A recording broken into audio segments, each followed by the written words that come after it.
that all men are created equal, that we are endowed by our Creator with certain unalienable rights, that among these are the right to life, liberty, and the pursuit of happiness. That preamble of the Declaration of Independence triggered the Revolutionary War, a war that cost 6,824 American lives.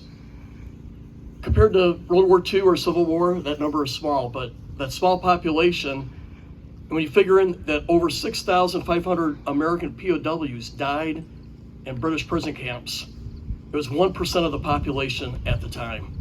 And we've been fighting wars ever since. As Senator Ricketts said, we've lost over 1 million people. The latest estimate is about 1.2 million Americans have been killed in action in all of our wars combined. Today we want to remember their names and who they were, that each one was special, had a family, that each loss was a hole in that family. And today what I'd like to do is talk about some of the heroes that us who served in the military look up to and say, they made America. I'll start off with a guy named George Davis. He was an Air Force fighter pilot. Shot down 7 Japanese fighters in World War II when he was part of the Army Air Corps. But in 1947 came the U.S. Air Force and he went to Korea. There he shot down 14 Chinese and Russian MiGs.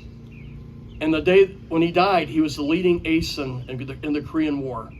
I know he has some Korean War vets here, as I'm looking at a couple right now. On the day of his loss, him and his wingman, 2 F-86 Sabres, saw 12 Chinese MiG-15s. What did he do? Did he run? No. He attacked. And he shot down 2 Chinese MiGs before he himself got shot down. His body has never been recovered. President Truman recognized him with the Medal of Honor. I want to tell you about James Ward, a sailor on the USS Oklahoma. On December 7th, 1941, when the Japanese torpedoed that ship with 3 torpedoes, it started to list as getting ready to capsize. The captain of the ship ordered that they abandon ship. He would not. He stayed on the ship trying to save people, trying to get out of the ship. And when the ship capsized, he lost his life. Just several years ago, the POW MIA agency, right at Offutt Air Force Base, identified his bones. And he's now buried at Arlington. He was recognized with a Medal of Honor. A guy that I've always remembered is a young 18-year-old African-American in Vietnam, Milton Olive, a soldier. Was in Vietnam in 1965 as an 18-year-old. He could have been angry. He's from Mississippi, with the Jim Crow laws and the separate but equal laws of the day. But he volunteered to serve in the Army. And he went to Vietnam, and in his first month, a North Vietnamese threw a grenade, and he was with a group of 5 total, counting him, threw a grenade in the middle of them, and he, within milliseconds, jumped on that grenade and smothered the blast, saving the lives of the other 4. The first African-American Medal of Honor recipient in Vietnam. A hero. One of my favorites is John Basilone from World War II, New Jersey, a Marine. This man joined the Army in the 1930s with a champion boxer in the Philippines, who's known as Manila John. That was his nickname.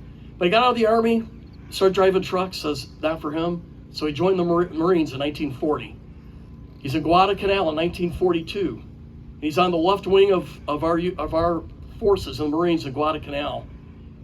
A Japanese unit of 3,000 soldiers attacked the left wing, and he commanded 2 machine gun